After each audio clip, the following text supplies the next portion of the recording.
네, 감사합니다. 제가 예감 우리 감례신학교에서 조직신학을 가르치고 있고 또 반석중앙교회 담임 목사이기도 하지만 저는 20년간 중국 서북 지역, 이슬람 지역에서 현장 선교를 했고 지금도 제가 선교사 신분입니다. 제가 속한 선교단체는 GP선교회고요. GP선교회에서 현국에 있는 이주민 선교를 담당하는 부서에서 여전히 저는 선교사로 현재 활동하고 있습니다. 오늘 제가 제목으로 삼은 것은 타문화 선교와 성경 무호성 변증, 특별히 이슬람 선교를 중심으로 성경 무호성 변증이 왜 중요한가를 말씀을 드리려고 합니다. 우리는 지금 잘못된 거짓 비평 신학과 싸우고 있습니다. 이 싸움은 국내뿐만 아니라 국외에서도 너무나도 치열한 싸움이고요. 특별히 선교지에서도 이 싸움은 굉장히 치열합니다. 제가 특별히 이슬람 선교를 하면서 느낀 많은 이 선교의 장애가 뭐냐면 이슬람권은요 성경에 대해서 너무너무 잘못 알고 있어요. 잘못 교육을 받고 있다는 것이죠.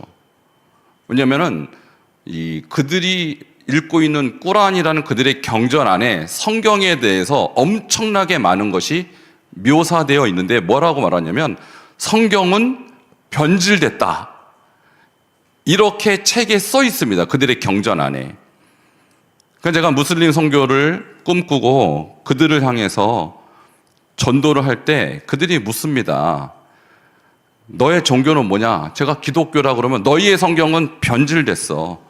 그러면 여기서 선교가 더 이상 진행이 안 되는 거예요. 저는 무슬림 선교하러 갔는데 그들의 머릿속에는 성경은 변질된 책이라고 이미 철저하게 세뇌가 돼 있는 사람들에게 무슨 전도가 되겠습니까? 굉장히 심각한 그런 현실을 저는 선교 현장에서 맞이하게 되었습니다. 그런데 제가 중국 선교, 특별히 이슬람 선교를 하겠다고 그렇게 많은 분들한테 기도해달라, 그리고 많은 분들한테 제 상황을 얘기했어도 이슬람이 그런 종교다, 성경을 처음부터 왜곡하고 있는 종교다라고 누구도 가르쳐주지 않았어요. 그건 저는 바닥에서 굴렀습니다. 어떻게 이들에게 설명을 해야 할까? 엄청난 시간을 보내서 비로소 제가 터득하기 시작한 것이죠. 그 부분에 대해서 우리가 왜 주목해야 되냐면 한국의 지금 이슬람화가 굉장히 심각합니다. 지금 이제 법무부 통계로 보면 2023년 통계인가에 보면은 국내 이슬람권에서 온 외국인 노동자를 포함해서 이슬람을 믿는 사람이 31만 명이 현재 거주하고 있어요. 그 중에서 한국 국적인 사람은 거의 10만 명 정도로 저희가 추측하고 있습니다. 자, 그런데 이것이 그냥 요 단기간에 그칠 것이냐, 아니면 이것이 계속 확장될 것이냐를 봤을 때 우리 최윤식 박사님, 한국 미래학 분야의 최고 권위자시고 목사님이시죠. 이분이 쓴 이 책에 보면요, 2050년도에 우리나라의 종교 순위를 예측했어요. 근데 1위가 불교고 2위가 천주교고 3위가 놀랍게도 이슬람입니다. 그리고 4위가 기독교로서 2050년 되면 이슬람 인구가 기독교 인구를 넘어설 것이다. 그렇게 예측했다라는 거예요. 그러니까 우리가 이 무슬림들을 대상으로 하는 이 성경 무호 변증은요, 선교지에서 선교사들이 알아야 되는 내용일 뿐만 아니라 국내에는 그리스도인들이 반드시 알아야 되는 것입니다. 우리 주변에 얼마나 많은 무슬림들이 들어와 있습니까? 그들이 어떤 생각을 갖고 있냐? 성경은 변질된 책. 이것은 절대로 그들이 바뀌지 않는 그들의 성경관이라는 거예요. 자, 그럼 우리는 이제 대비를 해야 됩니다. 어떻게 할 것인가?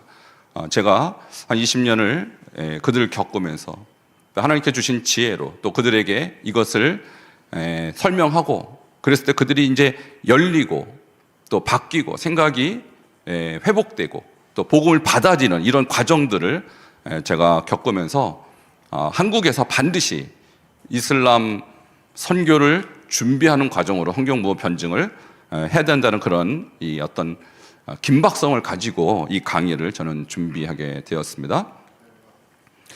자, 먼저 이슬람 전도, 무슬림 전도의 장벽을 굳이 문장으로 두 가지를 꼽자면요, 성경 변질론이 최고의 장벽입니다. 말씀드렸다시피 그들의 머릿속에는 어릴 때부터 성경이란 책은 변질된 책이야, 절대 기독교인들의 말을 들어서는 안 돼, 이게 세뇌가 되어 있고요. 두 번째는 대부분 잘 아시겠지만 예수가 하나님의 아들이 아니다, 그는 선지자다, 이렇게 가르치신다는 거예요. 제가 예수님이 하나님의 아들이라고 했다가 저 돌 맞아 죽을 뻔했어요. 하나님이 결혼해서 아들을 낳았다고? 너 신성 모독하지 마, 이렇게 된다는 거예요.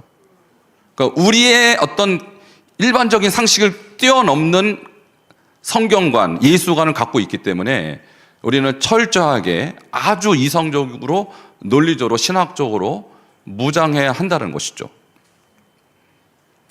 자, 먼저 질문하겠습니다. 하나님을 믿는 3대 종교가 있어요. 그게 유대교와 우리 기독교와 그 다음에 이슬람입니다. 우리 한글 꾸란에요, 알라라고 번역되어 있지 않습니다.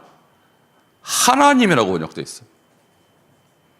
자, 그런데 이것이 선교지에서 어떻게 문제가 되면요, 지금 이슬람권, 예를 들면 뭐 사우디아라비아든지 인도네시아라든지 이런 나라에서 성경에, 우리가 읽는 성경에 이 하나님을 뭐라고 번역을 했을까요? 굉장히 이거 심각한 문제입니다. 그러니까 제게는 뭐냐면, 하나님이라는 단어가 우리는 반드시 하나님이고 알라는 알라잖아요. 그런데 그들은요, 꾸란에 자꾸 하나님이라는 단어를 넣는다는 거예요. 가시라는 단어를. 자기네 하나님과 우리 하나님과 유대교 하나님이 똑같다고 주장하고 싶은 거예요. 자, 우리 목사님들은 이 부분에 대해서 어느 정도 아시겠지만, 우리 일반 평신도들은요, 무슬림들이 너희 하나님 우리 하나님 같은 거야 라고 말하면 그런 줄 알아요. 그런 줄 알아요. 자, 근데 절대 같지 않습니다. 이게 무슬림들이 얼마나 교묘한지 우리에게 접근하는 일종의 거짓말입니다, 이게. 자, 그러면 그들이 말하는 알라, 그들이 한국어로 가시라고 번역한 이 알라의 정체는 뭐냐? 자, 알라는 누구인가? 이 모하메드가 이슬람을 일으킬 때 우리 기독교의 유일신을 그가 보면서 상당히 좋게 여겼어요. 왜냐하면 그들이 360개의 신이 있었기 때문에 굉장히 혼란스럽습니다. 부족 간의 연합이 안 되고 갈등이 심하고 늘 전쟁이 있었던 이유가 종교가 달랐기 때문이에요. 그래서 이 모하메드의 꿈은 뭐냐면, 자기가 살고 있었던 이 아랍 지역을 하나의 신을 중심으로 한 통일 컨트리, 통일 킹덤을 만들고 싶어 했던 거예요.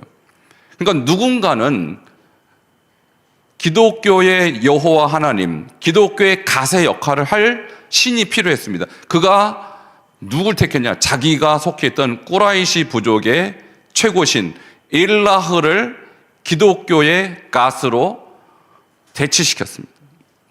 자, 그래서 이 초승달과 별이 꾸라이시 부족의 상징적인 문양입니다. 그래서 이게 기독교는 십자가, 그리고 이슬람이 초승달이 된 것은 일라흐, 이 꾸라이시 부족의 상징물이 바로 초승달이었기 때문입니다. 전혀 다르다는 것이죠. 그러니까 여기에 속으면 절대 안 되는 것입니다. 그런데 제가 꾸란을 연구하면서 놀라운 것은 예수님에 대한 기록이 너무너무 많다라는 거예요. 그리고 너무너무 자세하게 기록되어 있고요. 오히려 성경에 없는 예수님의 어떤 그런 신적인 이적을 베푸는 스토리들이 굉장히 많아요. 그러니까 이제 학자들의 이 연구에 의하면 꾸란과 우리 성경의 이 전체적인 스토리의 약 30% 정도가 유사하다. 30%. 그러니까 이 얘기는 뭐냐면 꾸란이 기독교의 성경을 베낀 겁니다. 한 30%를 베꼈는데, 근데 잘 베끼면 좋은데 우리가 흔히 말하는 이단적인 기독교의 영향을 받은 겁니다. 근데 이단적인 기독교라도 예수에 대한 증언들이 많이 있기 때문에 그가 꾸란 안에 이런 예수를 일종의 선지자의 한 사람으로서 굉장히 높이 평가하는 거예요. 하나님의 아들도 아니고 신도 아니지만 선지자로서의 예수에 대해서는 엄청난 메시지가 저렇게 들어있다는 거예요. 먼저 하나님의 말씀. 자, 우리 요한복음 1장 1절하고 똑같죠? 태초에 말씀이 계시니라. 이 말씀이 하나님과 함께 계셔서 이 말씀은 곧 하나님이시니라. 이 말씀이 곧 1장 14절에 말씀이 육신이 되어 우리 가운데 거하시매 할 때 그 예수 그리스도잖아요. 그러니까 예수님이 하나님의 말씀이라고 꾸란에 기록되어 있어요. 이건 놀라운 것이죠. 그 다음에 예수를 또 메시아라고도 기록해 있어요. 그러니까 지금 이 정보들은 어디에 쓰는 거냐면 나중에 그들 전도할 때 쓰는 겁니다. 너희가 꾸란에 기록된 예수에 대해서 얼마나 알고 있냐. 그러니까 이 정보들을 가지고 전도할 때 굉장히 유용하게 쓰는 거예요. 이것들이. 그 다음에 동정녀에서 나심도 꾸란에 기록되어 있어요. 놀랍죠. 저는 이슬람 선교하러 갔지만 이런 내용이 꾸란에 있는지도 전혀 몰랐어요. 제가. 그 다음에 영광을 받으셨다. 모든 사람을 자신에게 이끄셨다. 그리고 선지자 또는 하나님의 사자다. 이렇게 표현되어 있어요. 그리고 놀라운 표현, 하나님의 영이라고 기록되어 있어요. 이게 꾸란입니다. 그러니까 이제 이 마호메드가 한 23년에 걸쳐서 자기가 직접 계시를 받았다고는 하지만 그럴 리가 없죠. 성경을 여기저기에서 그가 갖다 베낀 겁니다. 근데 너무 좋은 걸 많이 베꼈어요. 죄가 없다고 기록되어 있어요. 모하메드 자신은 죄를 지었다고 인정했는데 예수님은 죄가 없다. 표적을 행했다. 하나님의 종이다. 병자를 고쳤다. 심지어 하늘로 올라갔다까지도 꾸란에 다 있습니다. 굉장히 전도하기 좋은 메시지들이 이 안에 깔려 있는 거예요. 근데 저는 몰랐다니까 이런 것이 있는지. 자, 이어서 계속 봅니다. 기적을 행하셨는데 어린 예수가 흙으로 새를 만들어서 날렸다는 기록이 있어요. 이런 기록이 성경에 있습니까? 없죠. 그러니까 이거 어디서 이상한 데서 베낀 거예요. 나중에 보시면 알겠지만 이게 도마 복음이라는 곳에서 베낀 겁니다. 이게. 그래서 죽은 자를 살렸다. 성령에 의해서 강해졌다. 너무 성경적이에요. 이런 것들은. 하나님에서 계시가 주어졌다. 지혜로우셨다. 창조의 능력이 있다. 굉장히 신적이잖아요. 중보하셨다. 아담의 형상이다. 심지어 재림하신다까지 나와 있습니다. 이 정도면 성경하고 큰 차이가 없죠. 자, 그런데 차이점을 보면요. 차이점은 정말 심각한 차이점이 있어요. 자, 첫 번째, 삼위일체를 부정합니다.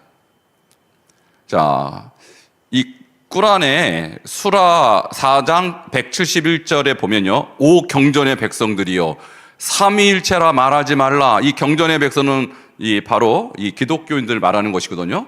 알라는 오직 한 분이시라. 마리아의 아들 메시아 예수는 단지 하나님의 사도요 그의 말씀이요 마리아에게 보낸 영일 뿐이라. 그러니까 이들이 오해하고 있는 게 삼위일체가 성부, 성자, 성령이 아니고 예수하고 하나님하고 예수하고 마리아를 삼위일체로 오해하고 있는 거예요. 상당히 혼란스러운 정보를 가지고 꾸란에 정보를 집어넣은 거예요. 두 번째, 예수의 십자가 죽음과 부활을 부정합니다. 자, 그들의 수라 4장 157절에 보면 그들이 말하기를 우리가 메시아 마리아의 아들 예수를 죽였다 하였으나 그들은 그를 죽이지도 십자가에 못 박지도 않았으며 다만 그와 닮은 다른 사람이 그에게 그렇게 보였을 뿐이다 라고 기록되어 있어요. 그러니까 예수의 십자가 죽음, 부활을 인정하지 않는 것입니다. 이것이 성경과 꾸란의 가장 큰 차이죠. 자, 이어서 원죄를 부정합니다. 자, 우리는 아담과 하와가 타락해서 에덴 동산에서 쫓겨나죠. 그리고 그 원죄는 모든 인류에게 전가되었습니다. 이것이 기독교의 정통 신학이에요. 근데 그들은 뭐라고 말하냐면은 악마가 그들을 이 낙원에서 미끄러지게 하였고, 그러나 아담은 그의 주로부터 말씀을 배워 회개하였으며 주께서는 그 회개를 받으셨다. 원죄가 사라졌다는 거예요. 그러니까 이슬람 이 신학에 의하면 모든 인간은 원죄 없이 태어나는 겁니다. 이게 큰 세 가지 차이라는 것이죠. 저는 이런 거 다 모르고 이슬람 전도하러 갔다는 얘기죠. 자, 그러면 이제 아까 얘기한 예수에 대한 여러 정보 중에서 정말 우리가 말하는 이 정경, 이 캐논에서 온 것은 굉장히 적고 위경에서 많이 왔습니다. 자, 위경은 뭐냐면 여기 보면 야고보고 도마가 쓴 예수, 자, 야고보인데 진짜 야고보가 가짜 야고보. 그래서 위경입니다. 자, 도마인데 진짜 도마가 아니라 가짜 도마. 예. 상상의 어떤 인물이 그 이름을 빌려서 마치 내가 진짜 도마야 라고 일종의 거짓된 명칭을 사용했다. 그래서 위경이라는 것이죠. 자, 여기에 보면요, 이런 말이 있어요. 마리아의 어머니가 한나라고 써 있어요. 이건 성경하고 전혀 맞지 않죠. 그리고 마리아가 야자수 나무 아래서 예수님을 낳았대요. 전혀 성경하고 상관없는 얘기죠. 자, 그리고 예수가, 도마가 쓴 예수의 유년기 복음서에는 예수가 유년기 때 진흙으로 참새를 만들어서 날려버렸다, 이런 것이 기록이 되어 있는 건데, 이것이 다 꿀안에 영향을 준 것이죠. 자, 계속해서 마태복음인데요, 진짜 마태가 아니고 가짜 마태, 그리고 진짜 마리아가 아니고 가짜 마리아가 쓴 복음서가 있어요. 여기에는 무슨 내용이 있냐면 아기 예수가 요람에서 태어나자마자 말을 했대요. 이건 성경보다 더 예수님을 신성시켰어요.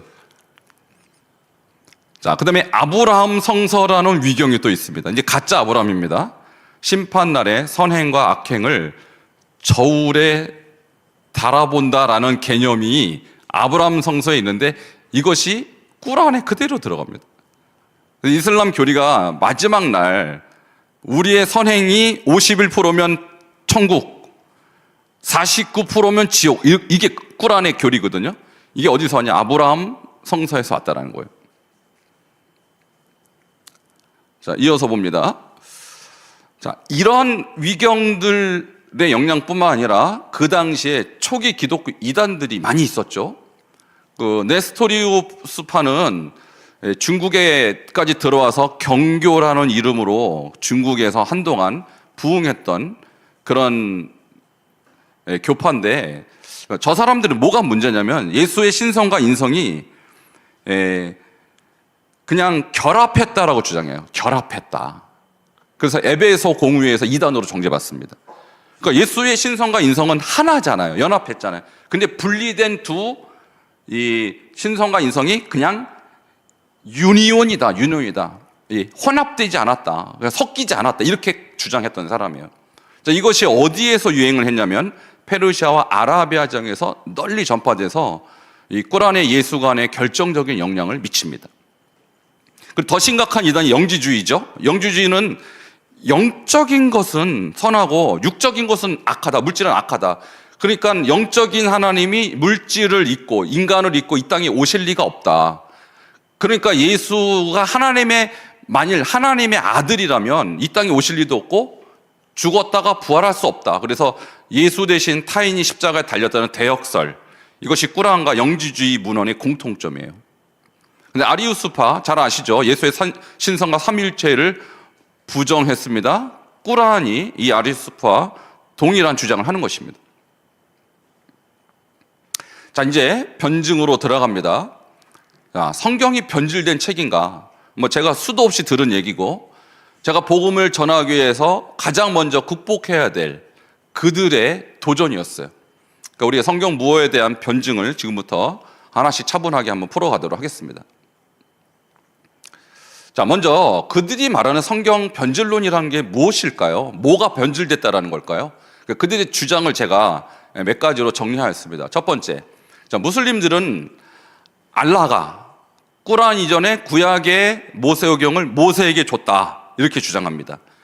그리고 시편을 다윗에게 줬다.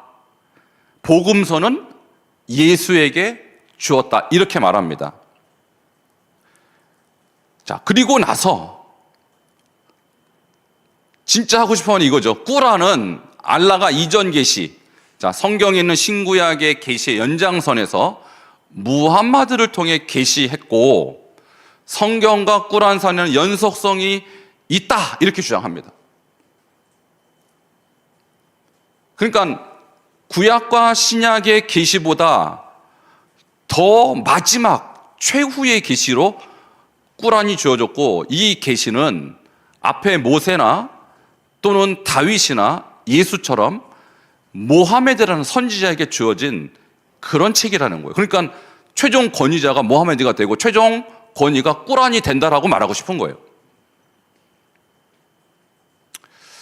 자, 후대 이슬람 학자들은 이 기독교인들의 성경과 자신들의 꾸란이, 자, 그럼 연속성이 있어야 될 거 아닙니까? 그렇잖아요. 하나님이 천상에서 시대별로 그 시대에 필요한 책을 주셨으면 서로 연속적인 개념 속에서 주어져야 맞는데 이 꾸란 학자들이 어떤 딜레마에 빠졌냐면 연속성이 있기도 하지만 너무 차이도 많은 거예요. 제가 그랬잖아요. 예수에 대해서 엄청난 정보가 꾸란 안에 들어있다고. 근데 너무 많은 차이가 있는 것을 어떻게 설명할까?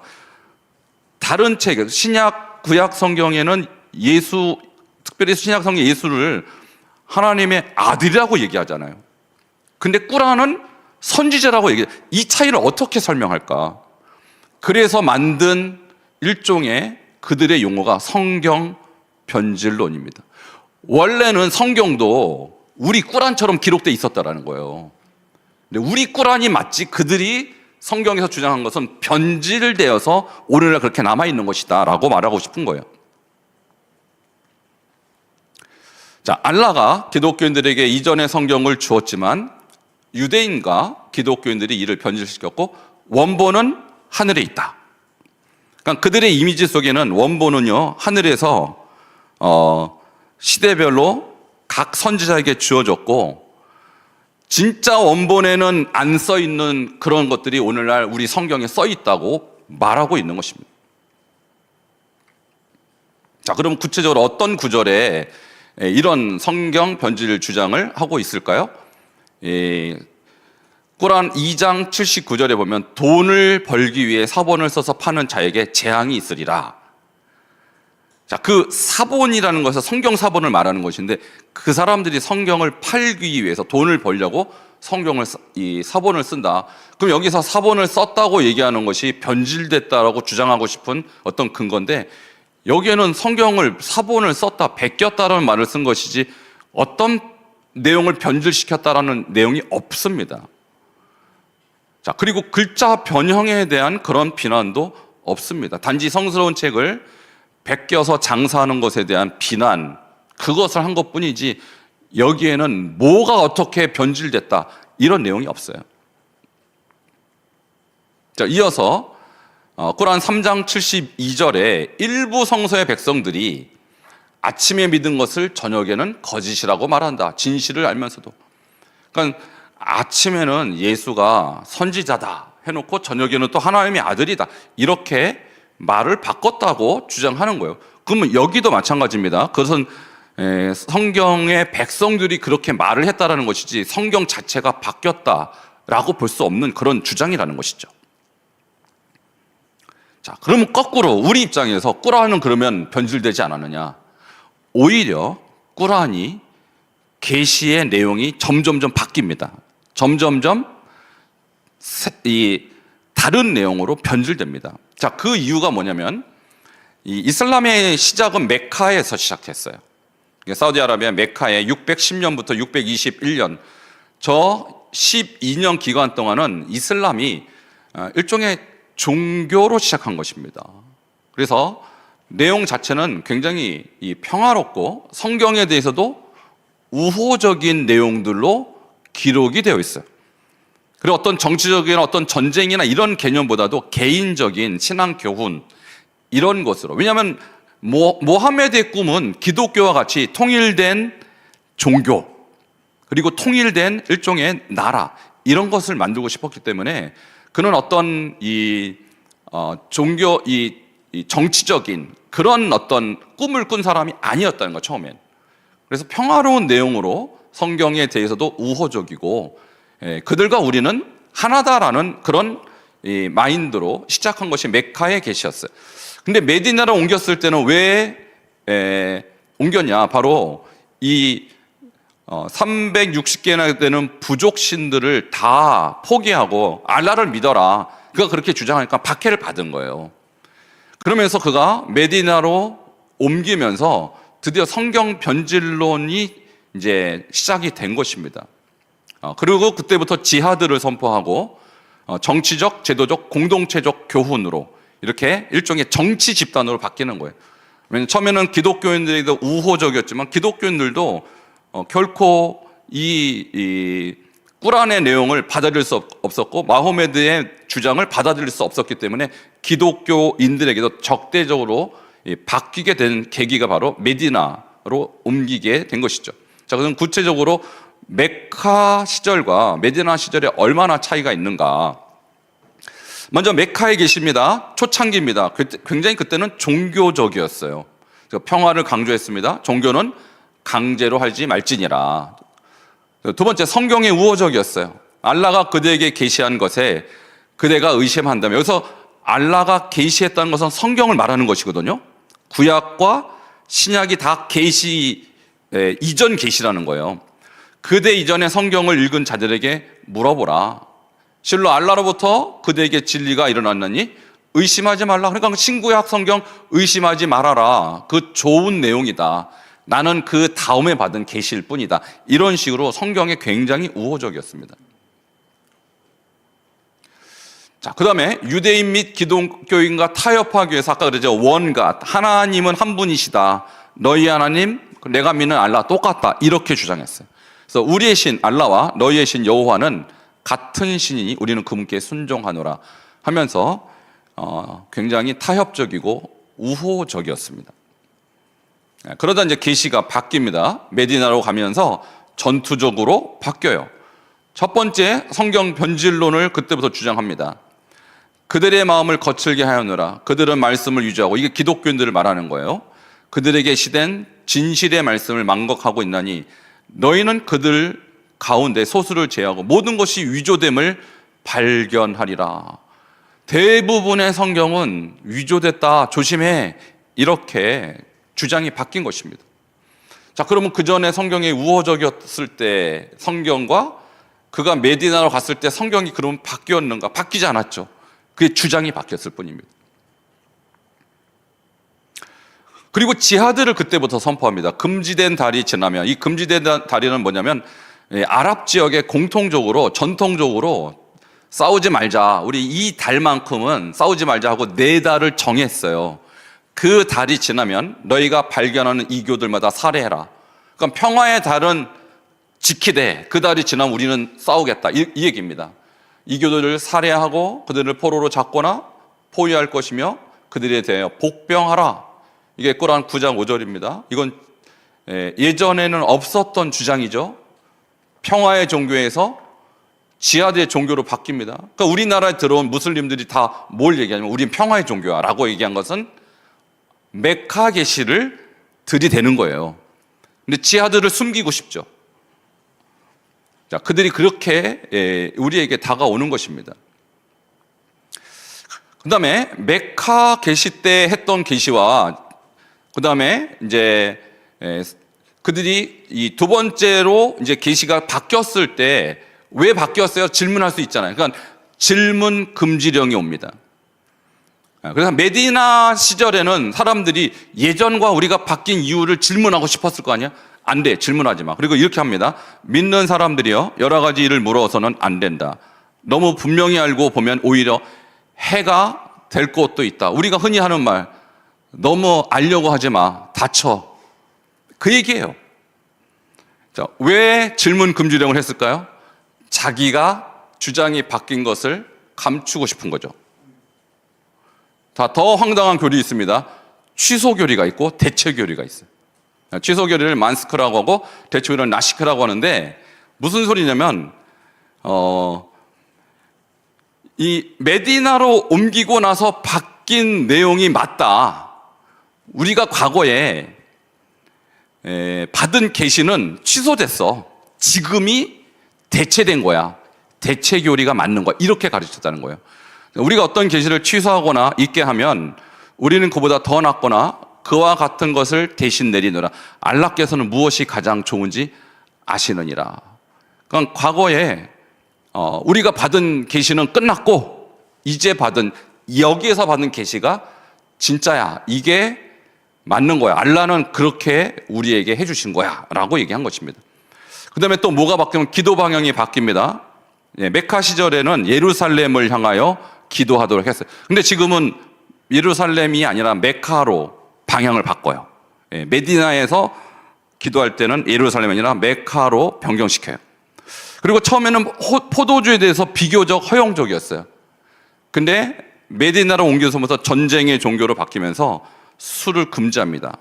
그러니까 이런 것들이 계시가 바뀐 내용들이에요. 그러니까 이슬람은 이렇게 볼 수 있어요. 처음에는 종교로 시작했습니다. 이게 메카 계시고요. 나중에 정치 집단으로 바뀝니다. 이것이 메디나 계시다. 이렇게 정리할 수 있겠습니다.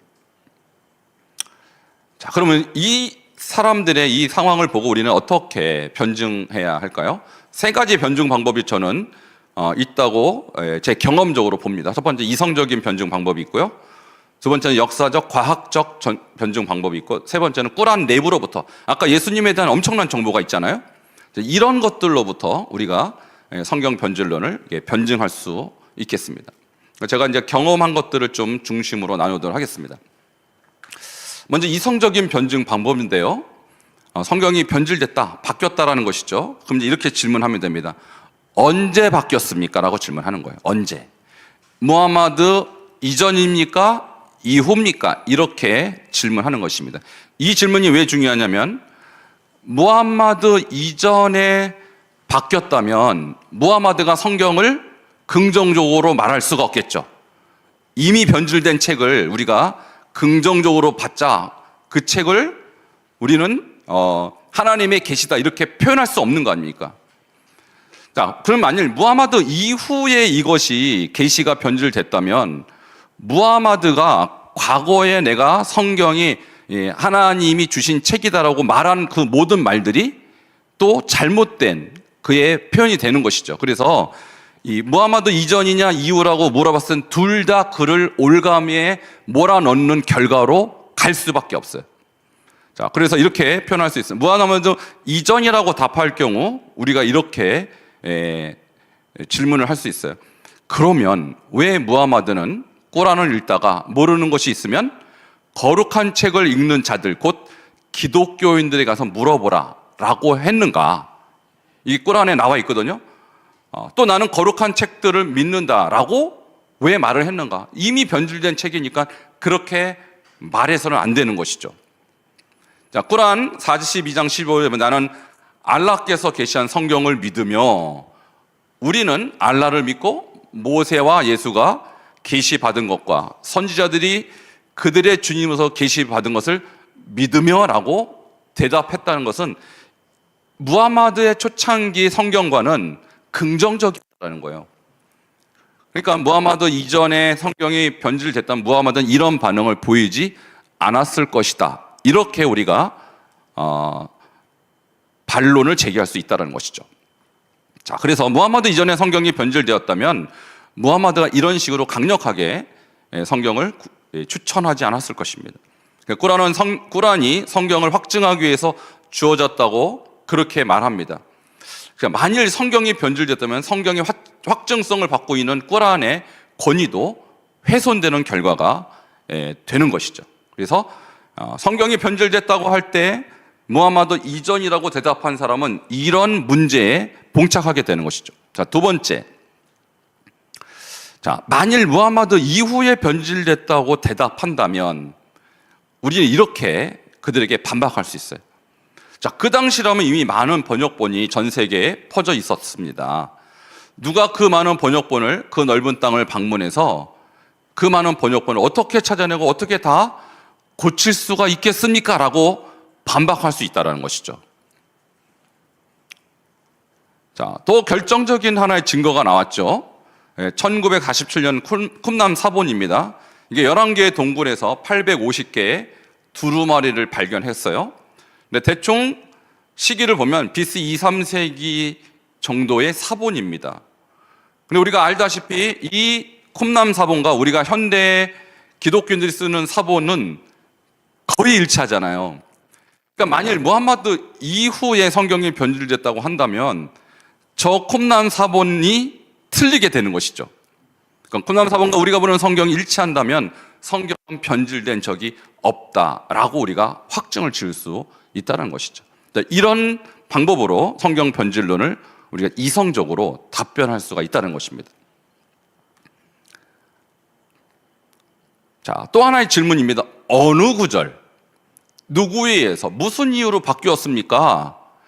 그런 바뀐 것에 대한 역사적 기록은 있습니까? 라고 우리가 되물을 수 있다는 것이죠. 자, 이 질문에 대해 무슬림들은 구체적으로 말할 수가 없어요.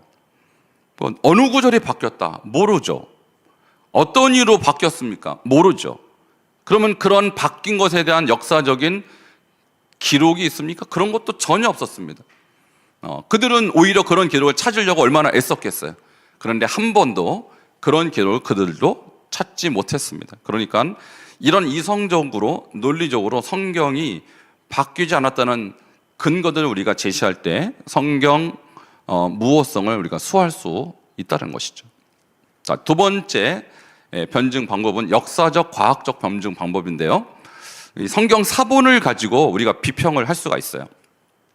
우리가 지금까지 알려진 이 구약 성경은 약 17,000개의 사본이 있다고 합니다. 그런데 그 17,000개를 우리가 얼마나 일치하냐 보면은 성경의 변질 여부를 알 수 있잖아요.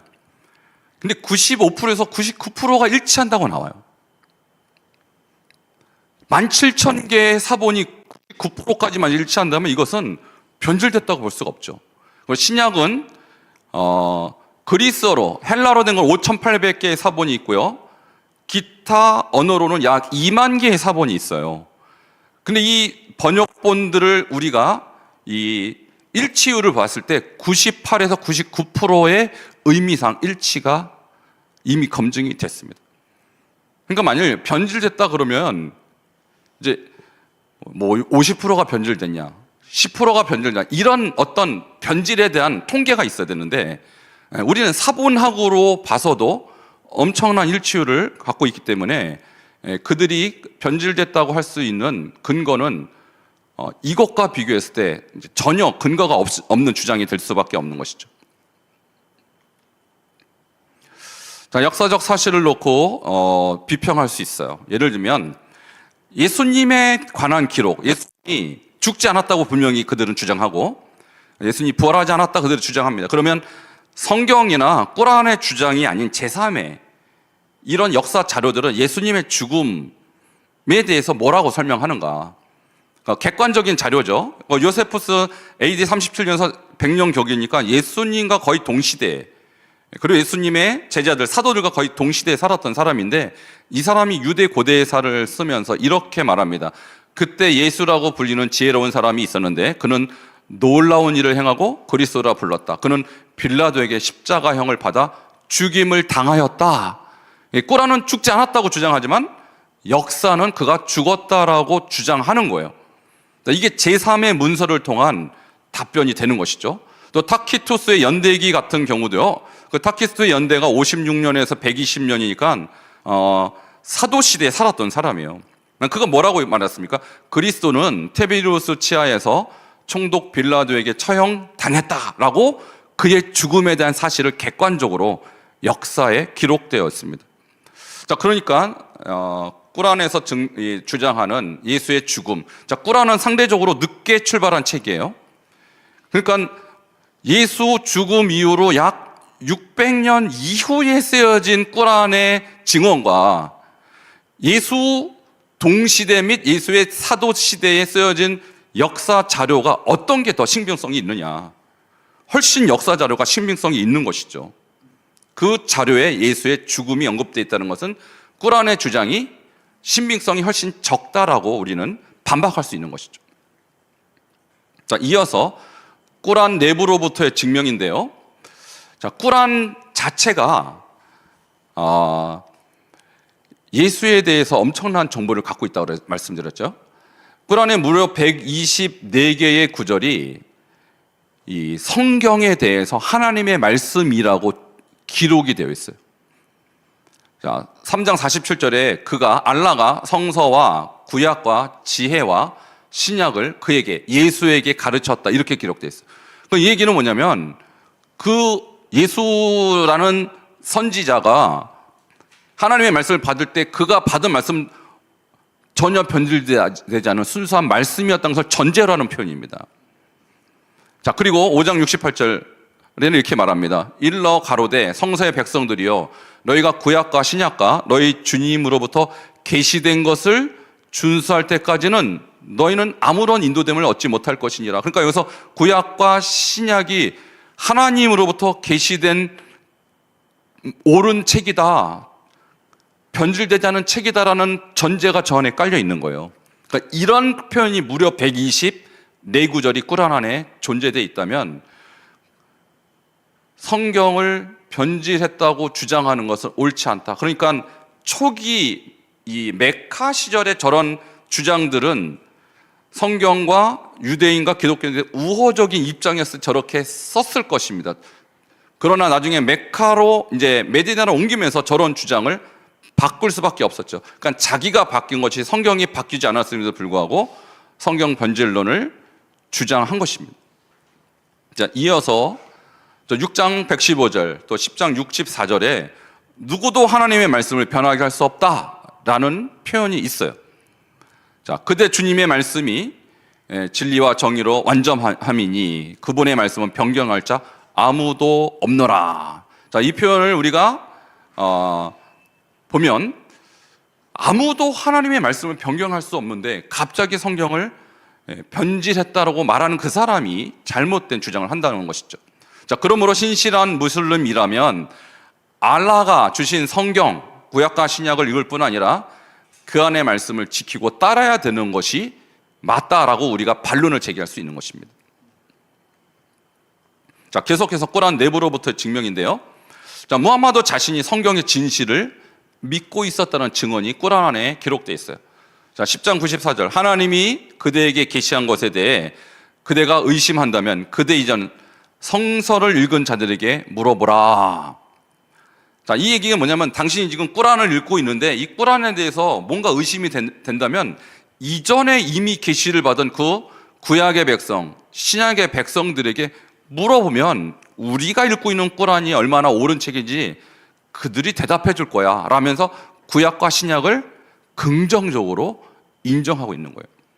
자, 꾸란 자체가 성경의 진리를 이렇게 인정하고 있습니다. 자, 결론 내립니다. 성경 변질론에 대한 결론은 이것입니다.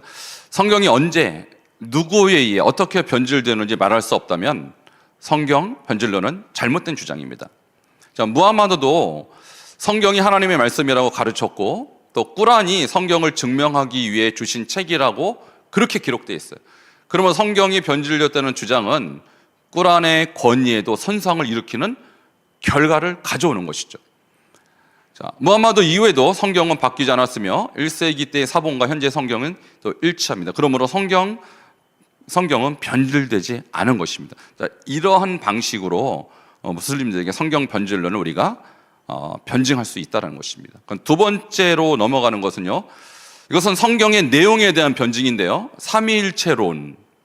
그들이 믿지 않는 삼위일체론을 어떻게 변증할 것인가. 제가 이제 전도할 때 무슬림들이 만나면 꼭 이 얘기를 또 해요. 성경 변질됐고 너희들은 하나님이 세 분이라며 이렇게 저한테 얘기하면 굉장히 이 말문이 탁 막혀요. 성경에 대해서 그들이 너무 왜곡된 지식을 깊이 갖고 있다는 거예요. 그럼 이거 어떻게 이걸 증명할 건가? 그러니까 삼위일체로는 사실 성부와 성령에 가는 것보다는 성자, 예수님에 가는 것이거든요. 예수님이 하나님이냐 아니냐를 변증해야 되는 거예요. 자, 이것에 대한 방법을 제가 이렇게 정리해 보았습니다. 이건 제가 직접 전도를 할 때 썼던 방법이고요. 상당히 효과가 좋아요. 그러니까 많은 무슬림들이 당황하는 내용입니다. 자, 먼저 이게 좀 지나간 것 같은데, 자, 먼저 우리가 성경을 변증하기 위해서 성경을 꺼내면요, 이 사람들은 이거 변질된 책 집어넣어 갖다 버려, 이렇게 반응합니다. 그러니까 어떻게 하냐, 꾸란 안에 등장하는 예수부터 시작하는 거예요. 왜? 그들은 꾸란은 자기들이 받은 계시이기 때문에 제가 꾸란에 대해서 얘기하면 오히려 좋아해요. 굉장히 그들이 귀를 기울입니다. 근데 제가 놀랍게도 얘기했잖아요. 예수에 대한 증언이 굉장히 많다. 이게 이슬람 전도의 하나의 키입니다. 근데 저는 몰랐어요. 예수에 대한, 예수님에 관한 정보가 그렇게 많은지 몰랐으니까 제가 갖고 있는 CCC 방식으로, 내비게이터 방식으로 하려고 하니까 시작 자체가 안 되는 거예요. 그러니까 꾸란에 있는 예수님이 누구냐부터 시작하면 그들이 귀가 열려요. 그리고 꾸란에서 나중에 꾸란에 없는 또 다른 예수님에 대한 정보가 신약에 있다. 그럼 그때는 그들이 그거 변질되는데 아니야. 잘 들어봐. 너희가 모르는 내용이 성경에 있어. 이제 복음서를 아랍어로 인질이라고 하거든요. 인질에 있다 그러면은요, 이 사람들이 그거 변질되는, 아니야, 들어봐. 너희들이 변질됐는지 안 됐는지 일단 들어봐. 근데 꾸란으로 시작하면 끝까지 듣습니다, 이 사람들이. 자, 그래서 아는 것에서 시작해서 모르는 것으로. 자, 뭘 압니까, 그들이? 꾸란에 있는 예수에 대해서. 근데 제가 꾸란에 있는 예수님 아까 엄청 많잖아요. 성경과 일치하는 부분이 엄청 많잖아요. 그 얘기를 하면요, 그 사람들이 다 처음 들어봤다 그래요. 그러면 이상하다. 꾸란에 예수에 대해서 이렇게 많은데 왜 모를까? 예수가 하나님의 말씀이다 라고 얘기하면 깜짝 놀래요. 예수가 동정내에서 탄생했다 그러면 깜짝 놀래요. 나중에 최후 심판자로 알라가 보낼 자가 예수라 그러면 깜짝 놀래요. 왜 놀랄까요? 가르치지 않은 거예요. 그러니까 무슬림 교사들이 예수라는 이 존재가 기독교의 하나님의 아들이라는 사실, 우리가 신으로 여긴다는 사실 알기 때문에 예수를 부각시키고 싶지 않은 거예요. 꾸란에 엄청난 정보가 있지만 이거를 강조하고 싶지 않은 거예요. 혹시 얘네들이 흔들릴까 봐. 그럼 저는 아주 집요하게 예수에 대해서 얘기하죠. 그럼 이 사람들이 동공이 막 흔들려요. 아니, 예수가 이런 분이었어? 죄가 없어, 예수가? 아니, 예수가 하나님의 영이었어? 그럼 이 얘기를 지금 예수에 대해서 계속 조명하면 어떤 일이 나면 나중에 예수가 그럼 우리랑 다른데? 나랑 다른데? 모하메드보다 훌륭한데? 이렇게 가는 거예요. 그러니까 우리는 이렇게 생각해요. 꾸란에서 성경으로 가는 것이고요, 모하메드보다 뛰어난 자 예수 그리스도로 가는 거예요.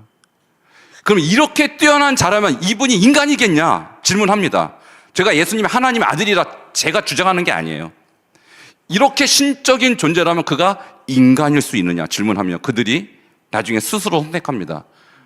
이분이 하나님이구나. 이렇게 가야 되는 거예요.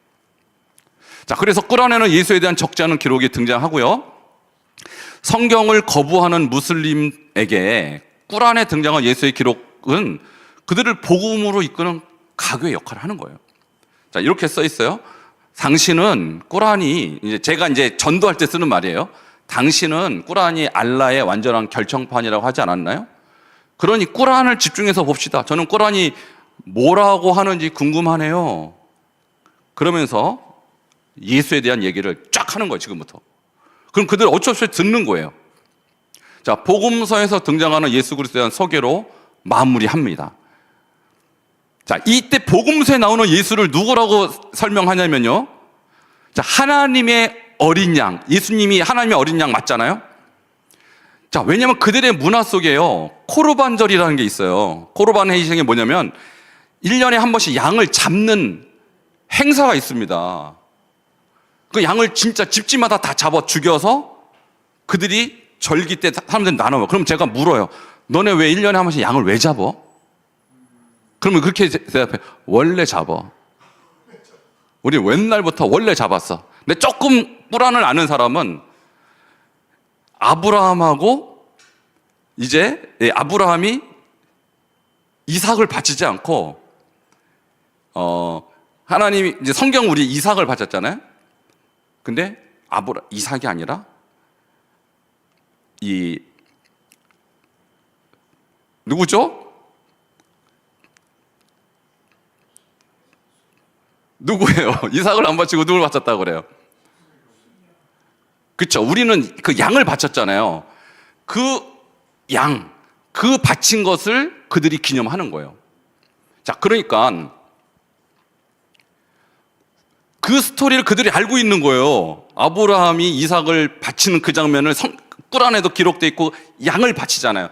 그래서 그 양을 바치는 것을 기념해서 바치는 것이다. 근데 우리는 이제 성경에는 분명히 아브라함이나 그들은 이제 이스마엘로 대체해요. 이스마엘을 바치려다가 알라가 이스마엘 대신 양을 바치겠다. 이걸 아는 사람은 그 정도 대답하고 모르는 사람은 우리는 원래 그랬어. 이렇게 얘기해요. 자, 근데 그 양이 누구냐? 성경에 인질에 복음서에 예수라고 나와 있어. 그럼 그들이 그 기절을 하는 거예요. 우리가 그동안 바쳤던 그것이 성경의 예수라니. 이 꿀안에 나오는 예수가 그럼 우리의 희생자였구나. 여기서 희생 개념을 그들이 받아들입니다. 그러니까 우리가 지금 추구하는 것은 뭐예요? 예수가 우리 위해서 희생했다. 하나님이 예수를 이 땅에 보내서 우리를 위해서 희생제물로 바쳤다. 이걸 믿게 하는 거잖아요. 근데 그들의 문화 속에 희생절이 아예 있다니까요. 그 문화와 예수 그리스도 하나님의 어린 양이고 우리 위해서 희생제물이 됐다는 이미지가 오버랩이 되는 거예요. 자, 그래서 제가 이제 이렇게 얘기합니다. 당신은 예수가 꿀안에서뿐만 아니라 복음서, 인질에도 등장하고 있다는 사실을 알고 있죠. 인질에는 예수에 관한 더 많은 얘기가 실려 있으니 우리 한번 그 얘기를 찾아보면 어떨까요? 그럼 내가 꿀안도 나눴으니까 인질도 공평하게 나누자라는 거예요. 같이 너는 꿀안, 나는 인질, 서로 비교해보자. 이렇게 대화가 진행되는 거예요. 자, 그러면 꿀안에 예수에 대해서 얼마나 많아요? 예수가 하나님의 말씀이래요. 메시아라고 나와 있어요. 동정녀에서 탄생했다고 나와 있어요. 저 빨간 거만 보면요. 하나님의 영이라고 나와 있어요. 죄가 없다고 나와 있어요. 그러면 제가 계속해서 이런 선지자가 또 있니? 라고 질문합니다. 구약의 이 꿀안에 수많은 선지자가 있는데 특별히 제가 염두에 두고 있는 선지자는 누구냐면 모하메드. 모하메드는 죄가 없니? 모하메드 꿀안에 죄 있다고 나와 있어요. 9살짜리 애하고 결혼했다고 나와 있어요.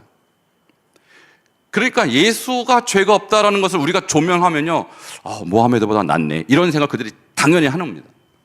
근데 동정녀에서 났다고 꿀안에 나와 있다는 것이 그들에게 엄청 충격이에요. 왜냐하면 굉장히 신비스럽잖아요.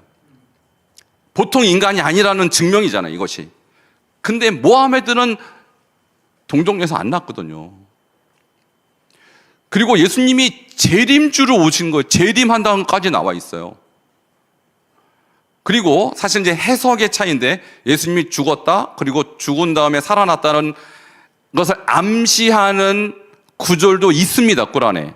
그들이 그렇게 해석을 안 했을 뿐이지. 그래서 암시하는 구절도 찾아서 읽어줄 필요가 있다는 거예요. 자, 이런 기록들을 이제 예수의 존재를 조명하는 기적으로. 자, 이렇게 초자연적으로 탄생하셨으며 죄가 없으시며 죽은 자를 살리시는 능력을 가지셨고 하늘로 승천하신 선지자가 예수. 이제 꿀안은 이사라고 말해요. 이사 말고 또 있나요? 라고 질문합니다. 근데 그러면 이제 우리 모하메드가 예수보다 훌륭해라고 말하고 싶은데 내용상 훌륭하지가 않거든요. 할 말이 없어지는 거예요. 모하메드보다 훨씬 훌륭한 거예요. 훨씬 신적인 거예요. 그러니까 이때부터 입을 다무는 거예요, 그 사람들이. 계속 질문해요. 왜 알라는 예수만을 동정녀의 몸에서 탄생하게 했을까요? 이 질문은 나중에 예수의 십자가 대속을 설명할 때 굉장히 좋은 근거가 되죠. 죄가 없는 분이라야 대속을 하죠. 그 코르반절이란 그들의 절기 속에서 이 희생의 개념이 있기 때문에 예수가 바로 성경의 인질에 하나님의 희생양으로 오셨다고 하면 그들이 이 감각이 있는 거예요. 희생에 대한 감각이 있는 거예요. 자, 3번. 왜 알라는 다른 선지자? 여기서 다른 선지자 모하메드를 지칭하는 거예요. 모하메드가 아닌 예수를 마지막 날 심판을 알리는 선지자로 보내셨을까요? 보내신다고 하는 걸까요? 이게 예수가 모하메드보다 더 신성하다는 증거가 아닐까요? 자, 이렇게 되면요, 이제 모하메드를 그들이 마음속으로 예수를 믿어야겠네, 내가 예수 따라야지, 이런 생각을 갖게 됩니다.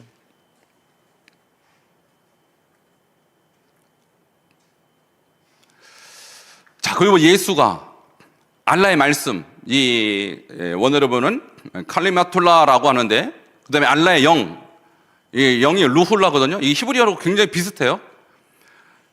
자, 이라고 한다면 과연 우리와 같은 인간일까요? 라고 질문합니다. 알라의 말씀이 알라의 영이래요. 영이라고 대답했잖아요. 우리와 같은 인간일까요? 마호메트가 이런 표현을 갖고 있나요? 꾸란에 기록이 있나요? 없죠. 자, 그리고 이제 알라의 말씀, 알라 영은 셋입니까? 하나입니까? 하나죠. 마찬가지로 예수, 하나님, 하나님의 말씀, 하나님의 영. 이게 바로 삼위일체잖아요. 이것은 셋이 아니라 하나인 것입니다. 그래서 기독교는 세 하나님 믿는 게 아닙니다 라고 설명을 이렇게 할 수가 있어요. 이 세상 하나입니다. 알라의 말씀은 알라이고, 알라의 말씀은 예수고, 예수는 곧 하나님이다 라는 것을 알 수 있죠. 이것은 삼위일체는 셋을 의미하지 않는다라는 거예요. 자, 이렇게 해서 예수님에 대한 변증을 제가 요약하면요, 예수님에 대한 꾸란의 기록을 일단 활용합니다. 왜? 그들이 귀를 여는 통로이기 때문에. 예수님은 하나님의 말씀이고 하나님의 영이고 죄가 없고 동정녀 탄생했고 그분이 재림주로 오신다라고 했을 때 이 부분을 그들 스스로는 스스로 가르치지도 않고 알지도 못해요. 그들이 숨기고 있는 거예요. 꾸란의 버전이 있으면서도. 그러니까 오히려 이슬람 학자들 있죠. 자, 이슬람은 참고로 학자라는 개념이 뭐냐면 꾸란을 다 외웠다는 뜻입니다. 왜? 꾸란이란 말자가 암송이란 뜻이에요. 그래서 이슬람 교수들은요, 뚜껑부터 뚜껑까지 다 외워야 교수예요. 그러니까 모를 리가 없어요. 저 구절들을 다 알아요. 근데 저거 안 가르칩니다. 저거 가르쳤다가 혹시 후유증이 있을까 봐 숨깁니다. 저런 내용 외의 것을 가르칩니다. 그러니까 성경은 변질됐어. 예수는 하나님의 아들이 아니라 선지자, 이것만 계속 강조하는 거예요. 저런 거 강조 안 합니다. 그러니까 우리는 오히려 거꾸로 강조해줘. 꾸란에 예수님은 이렇게 강조했는데 너 몰랐어? 그러면 이 사람은 굉장히 당황하는 거예요. 그러니까 예수의 신성을 부각시키는 질문을 계속하는 것이죠. 3번입니다. 이슬람에서 꾸란과 알라를 동일하는 절대 진리로 믿지만 두 신이 아니라고 여기듯이 기독교 역시 성부, 성자, 성령을 동일한 절대 진리로 믿을 때 세 신이 아니라고 우리가 강조할 수 있다는 것입니다. 그 다음에 하나님의 아들이라는 표현이 굉장히 문제가 돼요. 그러니까 우리가 하나님의 아들이라고 말하면 그러니까 하나님이, 알라가 이 마리아와 결혼해서 예수를 낳은 거냐, 이렇게 이해를 합니다. 굉장히 이 육적으로 생각하는 거예요. 그러니까 이 아들의 개념을 제가 설명해 줘야 돼, 따라서. 어떻게, 이것은 육적인 의미가 아니라 정신적이고 영적인 의미야. 그래서 예를 제가 이렇게 드려요. 나는 한국에서 왔는데 나를 대안의 아들이라고 불러. 그러면 너도 아들이야? 나 대안의 아들. 그럼 우리나라하고 우리 엄마랑 결혼한 거 아니야. 상징적이고 그리고 비유적인 말이야.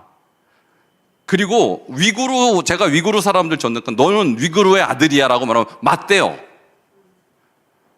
그럼 무슨 뜻이, 너의 엄마가 위구르라는 한 개인과 결혼해서 널 낳은 게 아니라 너는 위구르 민족의 아들이라는 뜻이잖아. 그때 그 아들의 개념을 그들이 이해를 합니다. 하나님의 아들이라는 것은 하나님이 마리아하고 결혼한 게 아니라 하나님 같은 분이야 라고 얘기하는 거예요. 하나님 같은 분, 하나님의 속성을 가진 분이야 라고 얘기하면 꾸란에도 엄청나게 그 속성이 나와 있잖아요. 신적인 존재라는 것이 나와 있잖아요. 그때 그들이 이해를 하는 거예요. 아, 하나님의 아들을 내가 잘못 이해했구나. 자, 이렇게 하나님의 그 아들이라는 의미를 육적인 의미가 아니라 영적인 의미고 정신적인 의미고 비유적인 의미라고 했을 때 그들이 그것을 받아들이게 되는 것이죠. 자, 그럼 예수가 이제 죽었다는 이 표현이 있죠. 예수가 죽었다, 부활, 우리는 죽었다고 하죠. 그는 죽지 않았다고 주장하는데, 자, 이것이 꾸란에서 변증이 불가능하다고 우리는 지금까지 여겨져 왔어요. 근데 제가 이슬람 학자들이 보는 이 일종의 사이트가 있는데요. 이 사이트 번역 사이트인데 꾸란 3장 55절이 이 승천이라는 개념이 나오는데 이 승천이라는 개념 안에 죽고 부활해서 승천했다는 내용이 들어있는 단어가 있어요. 자, 이게 무타와 휘카라는 단어인데 이 단어를 그동안은 숨겨왔어요. 그리고 번역할 때도 외국어로, 영어로나 한국어로 번역할 때도 죽어서 살린 다음에 승천시켰다는 개념을 싹 빼버리고 그냥 승천했다 이렇게 표현했어요. 근데 그 원어에 보면은 이게 꾸란 번역 사이트거든요. 그러니까 여기 사이트에 들어가서 직접 저 의미를 번역해줘 그러면요 제대로 번역해줍니다. 이 이슬람 학자들이 10명의 이슬람 학자들이 꾸란 번역을 어떻게 했는지를 10개를 쫙 보여줘요. 그러면은 그냥 단순하게 승천했다라고 번역을 안 하고요. 그가 죽었다가 살아나서 승천했다. 이렇게 번역해 주는 것이 몇 군데 나옵니다. 자, 그러면 이런 사이트들에 우리가 근거해서 예수가 죽었고 부활했다는 사실을 꾸란이 사실은 원어에는 감춰져 있다라는 거예요. 우리 외국인들, 이방인들이 그것을 보지 못했을 뿐이고 그리고 숨겨왔기 때문에 지금까지 저 사실은 거의 모르고 있었다는 것이죠.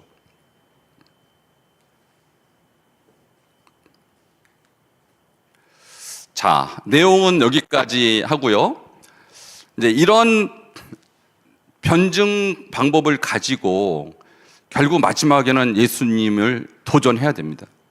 그러니까 우리가 이제 전도가 왜 어렵냐면 그들이 예수님에 대한 기본적인 꾸란의 잘못된 정보를 믿고 있기 때문에 예수를 믿을 수 없는 것이고 성경이 변질된 것이고 근데 성경 변질에 대한 오해를 풀어주고 예수가 인간이 아닌 하나님이라는 사실을 꾸란과 성경을 통해서 열어주고 이제 마지막 예수님을 믿기로 그들이 결단을 시키면요 제 경험상 이 정도로 자세히 들으면요 10명 중에 절반 이상은 영접합니다. 10명 중에 절반 이상 영접합니다. 물론 지금 제가 다루지 않은 다른 이야기들도 많이 있어요. 사실 성경이나 꾸란부터 시작하는 게 아니라 인생의 3가지 질문부터 시작해요. 그건 뭐냐면 이슬람이든 기독교든 언젠가 사람이 다 죽잖아요. 죽기 전에 우리가 겪는 문제들이 있어요. 건강의 문제, 정서적인 어떤 고통의 문제. 이것은 어떤 종교를 막론하고 다 겪는 거예요.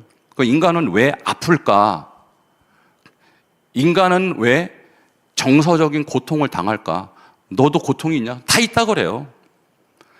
그 고통 너는 어떻게 해결해? 너희 종교에서는 어떻게 해결하라고 그래?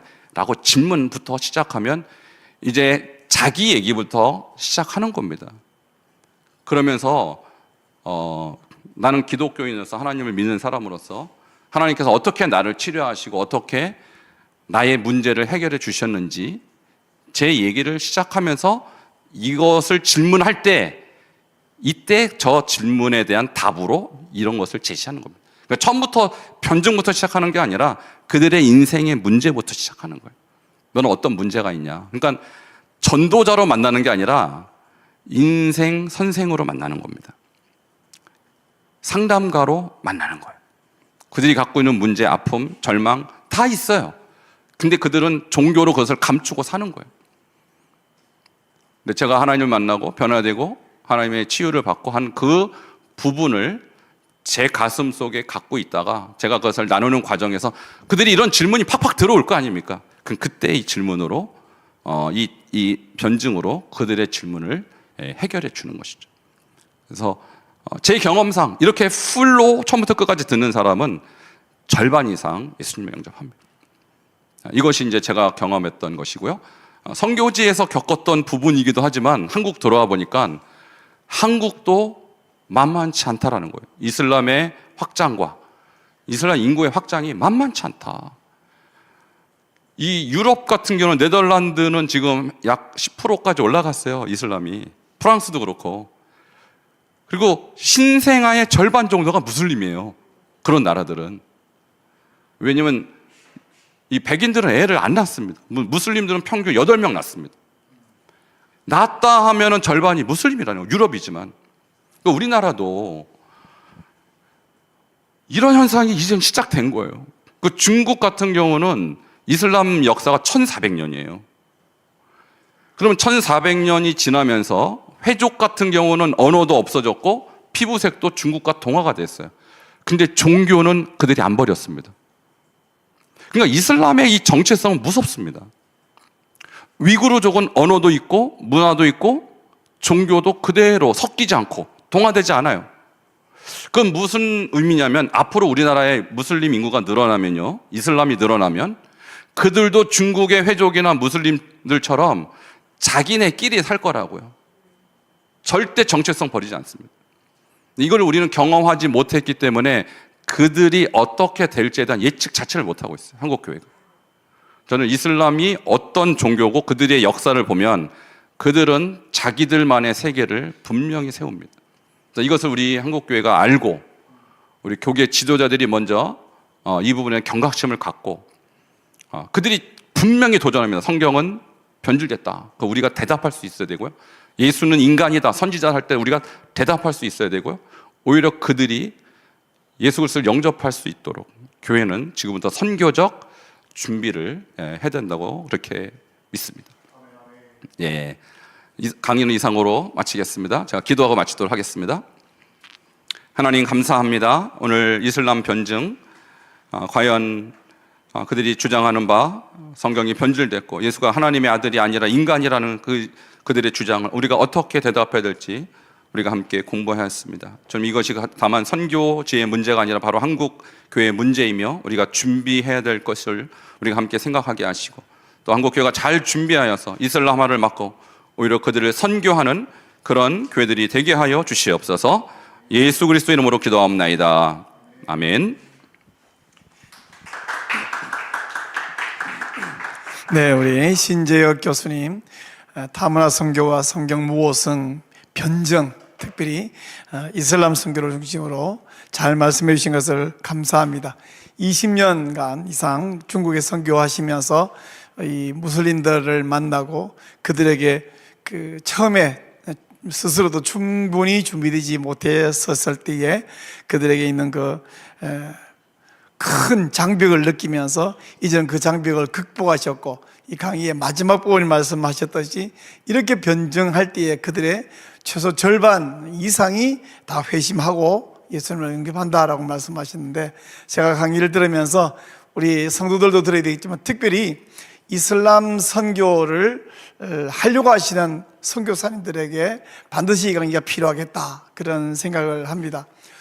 이슬람 지역의 선교하고 중간에 들어오신 분이나 혹은 그 사역을 정리하고 들어오신 분이나 이렇게 만나보면 굉장히 다른 반응을 하는 것을 좀 많이 느꼈거든요. 어떤 분들은 굉장히 그분들은 위험한 사람들이다, 뭐 이렇게 폭력적인 사람이다 이렇게 말하는 선교사가 있는가 하면 아니야, 걔네 굉장히 온화하고 우리 친구들이야 이렇게 반응하는 두 가지 반응을 보면서 왜 저런 차이를 낼까? 저들이 사역하던 그 장소적 차이인가? 이런 생각도 해봤는데 어쨌든 그들의 경험한 것들이 다른데 우리 신재혁 교수님께서는 그 근본적인 부분에 대해서 지적을 해 주셨습니다.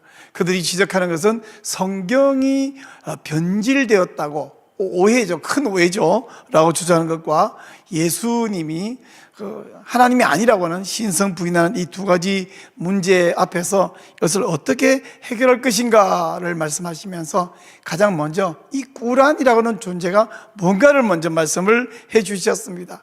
꾸란이 이 알라가 마호메식에 줬다고 말하고 주장하는 이 꾸란 안에 사실 예수님 이야기가 많이 있는데 굉장히 왜곡되어 있고 잘못되어 있죠. 그렇게 했던 이유가 이들은 우선 성경이 변질되었다라고 하는 이유가 그들이 잘못된 복음서에서만 가져온 것이 아니라 여러 가지 위경, 거짓, 가짜 경전인 위경에서 예수님 이야기를 가져왔으니까 그것이 이상한 소리를 막 하고 있는 것이고요. 그런가 하면 또한 우리가 분명히 이단이라고 정죄한 네스토리우스파와 또 영지주의, 초대교회 때부터 정지됐는데요. 또 초대교회 정지된 이 아리우스파의 주장들 가운데서도 마구 가져왔으니까 예수님에 관한 오류 지식들이 가득 차 있는 것이 꾸란이라는 이야기부터 말씀을 해 주셨습니다. 그리고 저들이 성경이 변질된 책이라 이렇게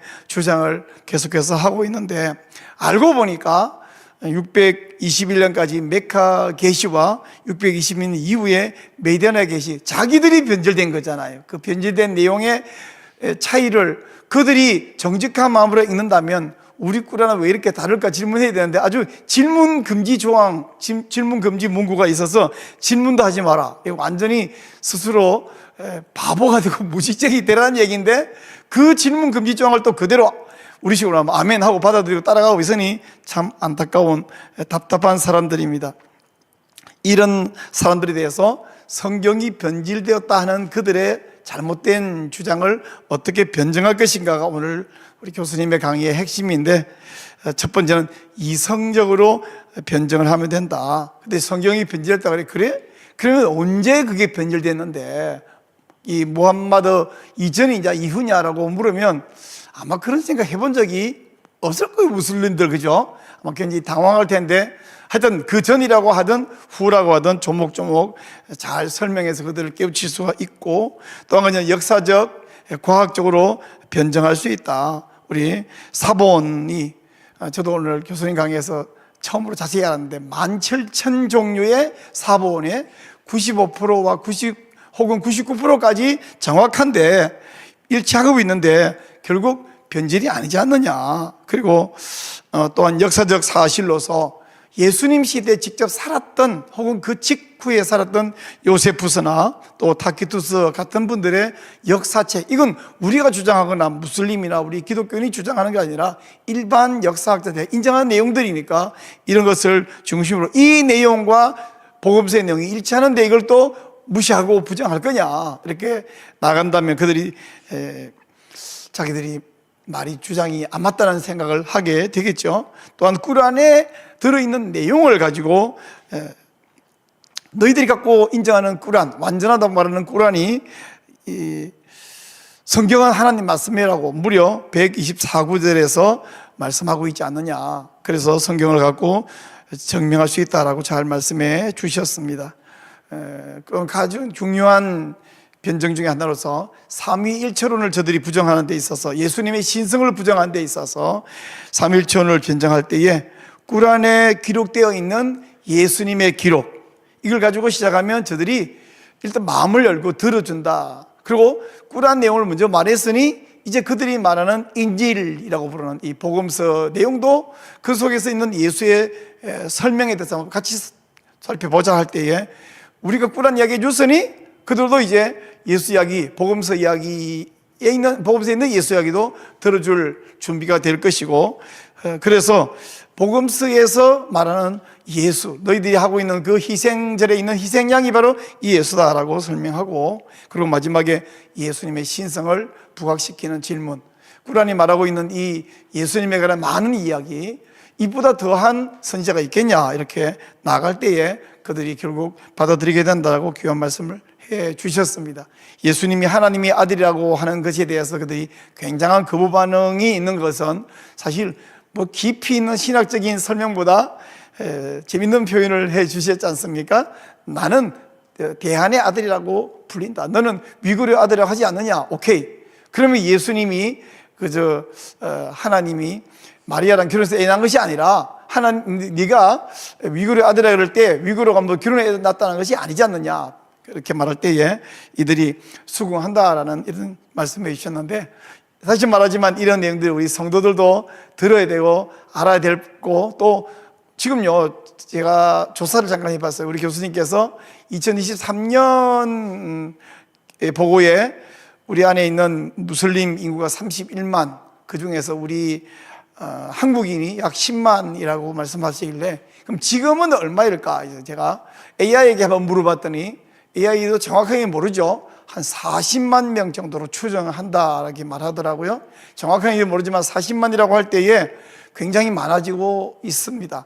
이런 사람들 우리 주위에서 언제 앞으로, 지금까지는 만날 가능성이 많지 않았지만 갈수록 만나야 할 가능성이 점점 많아지는데, 그래서 우리가 이슬람 지역에 나가는 선교사가 아닐지라도 최소한의 내용은 준비하고 있어서 그런 무슬림, 한국인 무슬림이든 들어온 사람들이든 만나면 한국말이 통하면 우리가 그냥 니네 이슬람 틀렸어, 그럼 저 사람들 우리 니네 성경이 비어 서로 싸워본들 무슨 소득이 있겠고 무슨 효과 있겠습니까? 우리가 잘 준비해서 그들이 인정하는 말부터 시작해서 공감하는 뭐 하나씩 그들에게 설명해서 싸워 이기는 게 목적이 아니라 그들이 마음을 바꾸고 또 예수님을 영접하게 하는 것인데, 우리 교수님께서 적어도 절반의 사람들이 영접하게 만들었다라는 이 방법을 가지고 우리가 처음에는 좀 어색할 수 있겠죠. 그러나 두 번, 세 번 계속 경험해 나가면서 무슬림들을 회개시키고, 우리나라에 나가서 전도하는 것은 우리 당장은 못하더라도 들어와 있는 사람들 만나 이들도 변화시켜 전도해야 되겠다, 이런 생각을 들면서 오늘 우리 귀한 교수님의 우리가 평소에 잘 접촉하기 어렵던 내용들 귀한 말씀을 해주신 것을 정말로 감사합니다. 우리가 한번 이 말씀 들을 때에 정말 간절히 한번 기도할 마음이 생겨납니다.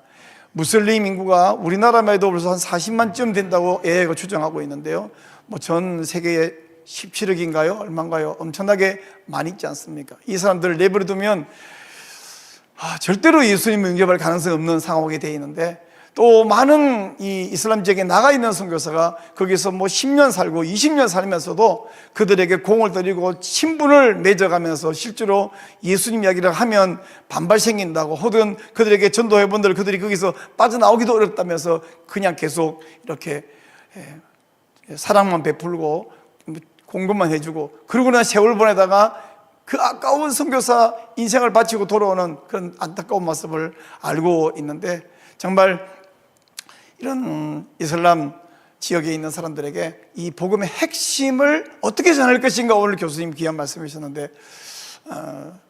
제발 이 선교사님들이, 이 표현이 너무 과한지 모르겠습니다, 회개하기를 원합니다. 그냥 가서 10년 있으면 살아주는 것이 선교야 라고 그 비성경적인 주장 그만하고, 다만 무지하게 마구 들이대서 부딪히고 막 살해당하고 이런 어리석은 짓을 하자는 것이 아니라 이들에게 정말 잘 변정해서 깨닫고 돌아오게 만드는 선교사가 되어야 되겠다, 그런 차원에서 선교사들이 회개하기를 원하고요. 그리고 우리나라가 2020년인가 무슬림화 하겠다고 저들이 주장했지만 하나님의 은혜로 아직까지 무슬림화는 되지 않고 조금씩 늘어나고 있는데, 하나님이 대한민국을 지켜주셔서 우리나라가 여러 전 세계 지역의 선교 전초기지가 되어야 되겠지만, 특별히 확장되고 있는 이 무슬림 지역에 있는 이슬람 선교를 정말 잘 감당하는 대한민국이 되기를 원합니다. 또 이런 일의 좀 더 배경에는 적어도 우리가 성경은 절대 무한 완전 영감 축자영감된 하나님 말씀이라는 이 믿음을 잃어버리면 그 다음 이야기가 배경이 무효 아니겠습니까? 우리가 모든 성경의 신적권이 수호운동협회로 모여서 귀한 강의들을 계속해서 매주 이렇게 하나님의 은혜를 공급해주고, 또 귀한 교수님들을 보내주심을 매우 감사합니다. 우리 성수협 사역이 계속 지속될 뿐 아니라 계속해서 좋은 교수님들 보내주시고, 또 올해도 2000년도에 약속되어 있는 여러 교수님들이 계시는데 그 한 분 한 분이 잘 준비되고, 그리고 이 주저하거나 겁먹을 이유가 없지 않습니까? 우리가 목숨 걸고 사역하는 사람이 목사 아닙니까? 근데 목사가 뭐 그렇게 겁을 내요? 죽으면 천국 갈 건데 왜 이렇게 세상에 겁을 냅니까? 우리 정말 용기를 가지고 진리만 말하는 그런 우리 교수님들이 될 수 있도록 그렇게 기도해 주시길 바라고, 또 이 강의를 듣는 우리 성도님들이 한 명 더 이 성수협 강의가 전달되고 그리고 깨달아지고 그리고 무장되고 전파될 수 있기를 간절히 원합니다. 우리 성수협 사역을 위해서, 또 계속해서 서서 강의하게 되실 우리 준비되는 강사님들을 위해서, 또 이 특별히 무슬림 선교 사역, 우리 국내에서도 해외에서도 이 무슬림 선교 사역에 정말 지혜로운 변정이 이루어지기 위해서 이 강의를 듣는 우리 귀한 우리 성도님들을 위해서 우리 한번 주여 한번 외쳐 부른 다음에 간절하게 한번 기도하기를 원합니다. 기도합시다. 주여! 하나님 아버지 감사합니다. 우리 성수협을 지금까지 1년 이상 사용하여 주시고 2000년도에도 계속해서 좋은 교수 강사님들을 세워 주심을 인하여 감사드리옵나이다. 하나님, 우리 모든 성경의 신적권이 정말 무너지고 있고 너무 많은 교수와 목사들이 이 진리를 양보하거나 타협하고 두려워하며 숨고 있사오나, 하나님 우리 성수협을 세우심으로 말미암아 다시 성경은 정황무원 하나님 말씀 완전 축자 영감된 말씀인 것을 다시 선포할 수 있게 하시오니 감사드리옵나이다. 주여 기도합니다. 성수협을 사용하여 주시고 앞으로 약속되어 있고 준비된 모든 교수님들에게 용기를 주시고 그들에게 하나님 말씀만이 생명이고 진리를 힘있게 전파할 수 있는 용기와 믿음을 다하여 주시옵소서. 특별히 하나님 성교하게 오염된 것을 아시고 우리 김학유 총장님과 우리 신재혁 교수님을 세우셔서 이 성교학이 얼마나 변질되어 있으며 성교학에서 어떻게 바르게 변정할 것인가, 오늘은 특별히 무슬림 지역의 무슬림들과 어떻게 이들을 성경을 변정하며 예수님을 변증할 것인가를 복된 지혜를 주셔서 감사드리옵나이다. 기도합니다. 우리나라는 40만 가량의 무슬림이 있다고 합니다. 그런데 10만 이상의 대한민국 사람으로서 무슬림이 되어 사람이 있다고 합니다. 하나님, 우리가 어디서 이들을 만날지라도 준비되어서 저들을 성경으로 변증하고 또 꿀 안에 있는 예수님의 기록으로 변증하고, 그들이 어리석게 성경이 변질되었고 예수님이 하나님이 아니라고 하는 오해를 잘 설명하고 변증함으로 저들이 회개하고 돌아올 수 있는 일을 허락하여 주시옵소서. 하나님, 이스라엘 지역에 나가 있는 선교사들에게 용기를 도와여 주시고, 하나님 용감하게 복음을 전하되 지혜롭게 복음을 전하도록 우리 신재영 교수님이 사용하는 이런 변증 방법을 그 사람들에게 지혜롭게 사용할 수 있는 은혜를 허락하여 주시기를 간절히 소원하고 기도합니다.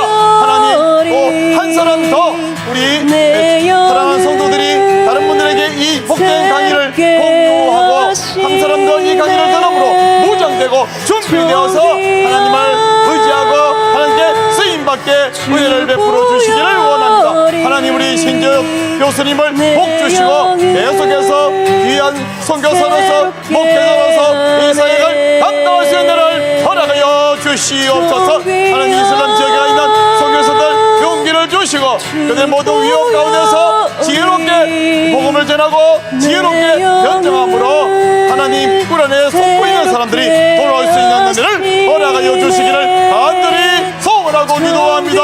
하나님이여, 은혜를 베풀어 강력히 붙드시고 사용하여 주시옵소서. 한국교회부터 바로 회복시키고 세우고 전 세계에 무너진 모든 교회들을 세우는 우리 한국교회, 우리 성소임이 될 수 있도록 주님이 사용하여 주시며, 하나님이여 이 교회를 회복하여 주시고 하나님의 영광을 받아 주시옵소서. 신학교를 회복하여 주시고 교회를 회복하여 주시기를 원합니다. 하나님께 감사합니다. 하나님 의탁하옵고 우리 모두 이 모든 말씀 우리 주 예수 그리스도 이름으로 간절히 기도하옵나이다. 아멘.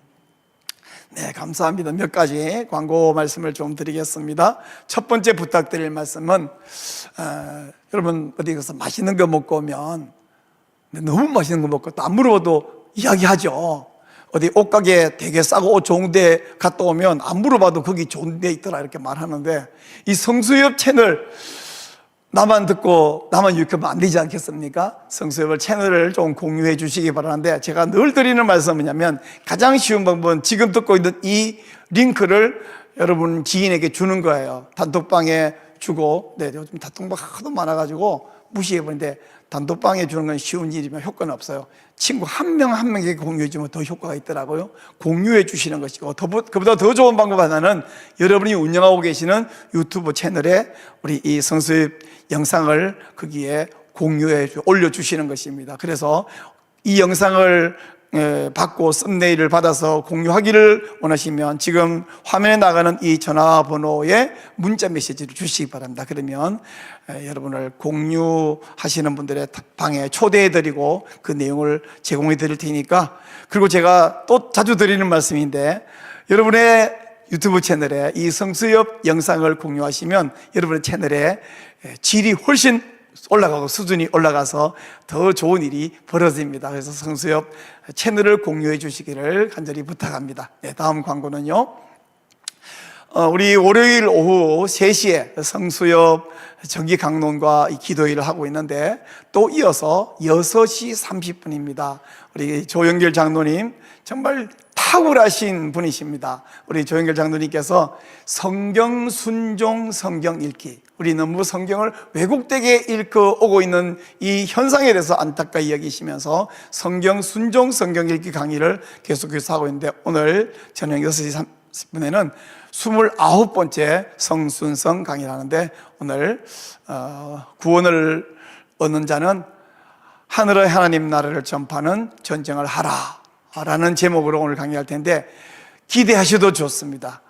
제 명예를 걸고 추천합니다. 오늘 6시 30분에 여러분 들어오셔서 현장에 오셔도 매우 좋고요.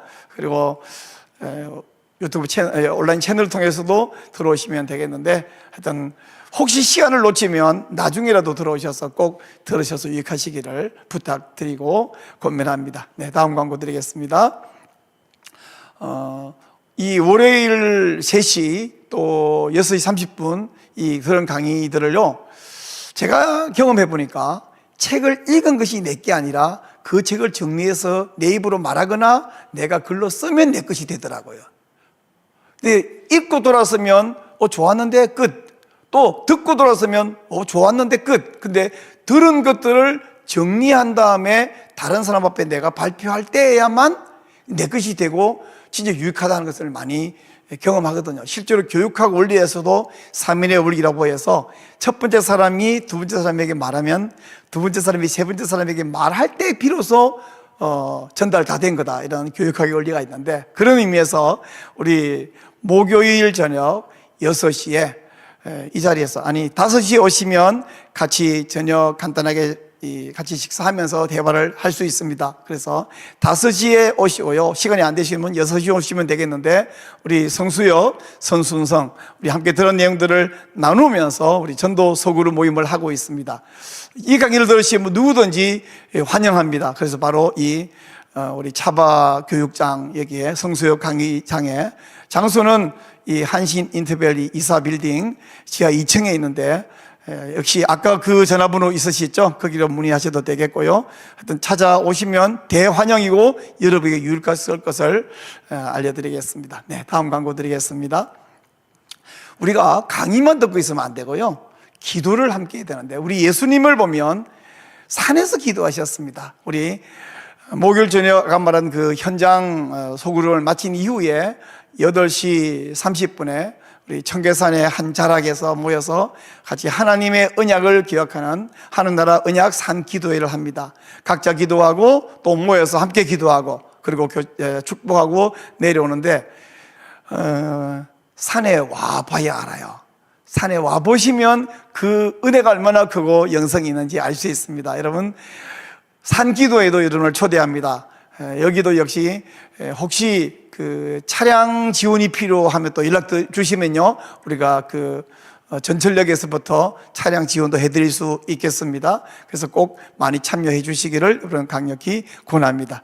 네, 이제 오늘 우리 교수님 강의해 주셨는데, 한 번 더 다음 주에 신재혁 교수님께서 오십니다. 다음 주에는 상황화인가 혼합주의인가, 이런 제목으로, 제목부터 굉장히 호기심이 확 당기면서 꼭 참여하고 싶으시죠? 네, 54회 강의 다음 주 월요일 상황인가 혼합주의인가라는 제목으로 또 말씀해 주실 것을 기대하면서 기도도 해 주시기를 바랍니다. 우리 마지막 다시 한번 우리 오늘 귀한 강의 해주셨고 다음 주에도 귀한 강의 해주실 우리 신재혁 교수님께 크게 한번 감사의 박수를 드리겠습니다. 우리 교수님 감사합니다.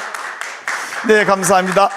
네, 다음 주 월요일 오후 3시에 여러분을 또 만나 뵙도록 하겠습니다. 여러분 그때까지 한 주간 동안 평안하시기 바랍니다. 샬롬.